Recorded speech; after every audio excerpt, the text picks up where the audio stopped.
Chris, did you get dunked on already? Hey, you know, like, my middle daughter, Ella, is the one that did it, too. She knows I only have, like, 2 suits. And it's one thing if it's, like, in the celebration, no problem. But, like, literally, she just, like, came over to me and dumped it. So talk to her later about that. Celebrate this. Is this like a double patty, double cheese night, or how do you celebrate this? Hey, we're going to keep going with this, guys. We can change the narrative if you want. How does this a program-altering win for you and what you're doing at Tech in your second year? I don't think so. I understand and I respect the question, but we've got a great university. We got big-time facilities, and we got the best fans in college basketball, in my opinion.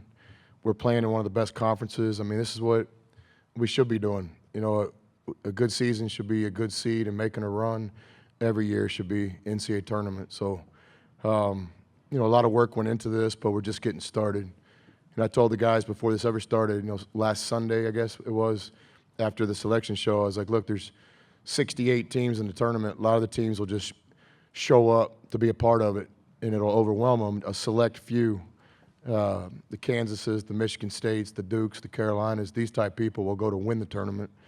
And I was like, let's be one of those. You know, whether we're going to win it or not, a lot of things have to happen, but let's be a team that embraces trying to win it. So we're not here just to have a good time. You know, we're here to advance. So this was a 4-team tournament for us, 2 games. Played against 2 really good teams. So now we got to get better and try to do the same thing next weekend. Up front, extreme left. Will McKay with Red Raider Sports. Coach, when you guys played Kulichov, when he was with Rice last year, he dropped 25 on you. He had just 12 tonight, 2 for 8 from 3, and then they just went 6 for 22 from 3 tonight. Can you just talk about how well you guys played with your perimeter defense tonight? Well, number one, we were really fortunate. You know, basketball in a lot of ways is a game of making shots, and all this stuff goes into it, the hours, the work, but at the end of the day, so sometimes you just get fortunate. So I thought he played great, and he got some good looks on us. The ball just didn't go in for him. But I think you got to give our guys credit because we challenged shots. I did think we sped them up a little bit and got aggressive. That would be up to their coach to talk about. But, you know, we knew if this game got in the 80s, no chance, you know, start the bus. I guess at this level, start the jet. But so we wanted to control the game with our offense tempo-wise, and so with the game in the 60s, and even at halftime, even though we were down 1 point, we felt comfortable with the pace. We weren't going to beat Florida in the 80s or 90s, but we can play with them at this tempo game. Now on Coach's right. Yeah, 2-part question. I wonder if you can talk about the commitment you made to your players that you're going to get the crowd ready. And 2, I just look at the tape of you tearing your ACL. What the heck were you thinking, and how has it impacted you since then? I'm not good at these double questions, man. I got like ADD. The last one was about the ACL. That's just embarrassing.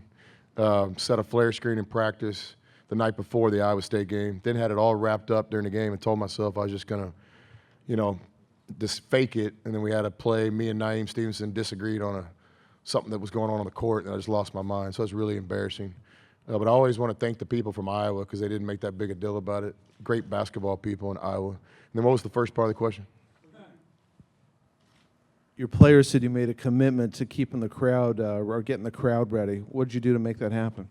Yeah, I mean, way out of my comfort zone, really. I'd much prefer to sit there like a Coach Self or a Coach Smith or Coach K. But, you know, ultimately, I think the job of any coach, if it was just a one-sentence answer in the dictionary or something, would be do everything you can to help your players win.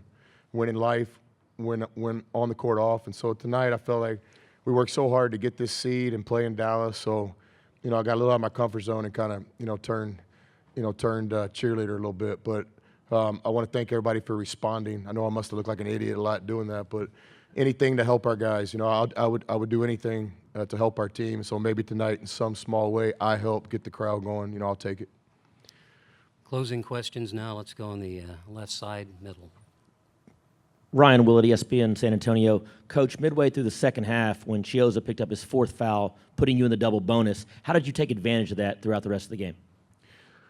Well, that was a part of our game plan. You know, we always try to attack the other team's best players. To me, he's the driver of their machine. You know, he's a special point guard. His speed is unmatched. You know, we've seen a couple guys in the Big 12 that parallel that, but nobody quicker. and he's a great passer, and he's unselfish, and he can hit big shots too. So we made an emphasis to try to attack him on offense. You know, shot selection is one of our core values and principles, but I told the guys tonight, you know, you got a chance to be aggressive on their best players and maybe kind of wheel a shot up there. I won't get on you like normal. But then I said, well, if I do, just remind me I said that, you know. But no, we were fortunate tonight that we got him in foul trouble and was able to play 5 or 6 minutes without him on the floor. It just helped us because, simply stated, he's one of their best players. Final question now for Coach Beard here on the left. Coach, yesterday you said that you're approaching this game as you had to play your best game in order to get the win. Do you feel like mission accomplished in that regard? In some ways, yes. You know, I think there was a period of this game, just off my naked eye, you know, in a 40-minute game, we probably played about 22, 23 minutes as well as we can play. You know, offensively, especially in the second half, we got the motion going pretty good. We were getting back cuts and layups. We were getting fouls. I was really proud of our guys executing our motion offense in the second half. And then defensively, we were just trying to hold on. It wasn't pretty, but to hold Florida to 66 points, we had to do something right.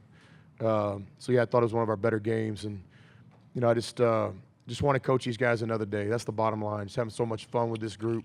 Just want to have one more practice and one more film session and one more travel. And then I'm sure when we get, you know, to the next destination, we'll get greedy and want to do it again. But this is all about, you know, just survive in advance. It really is. And I'm proud to be these guys' coach.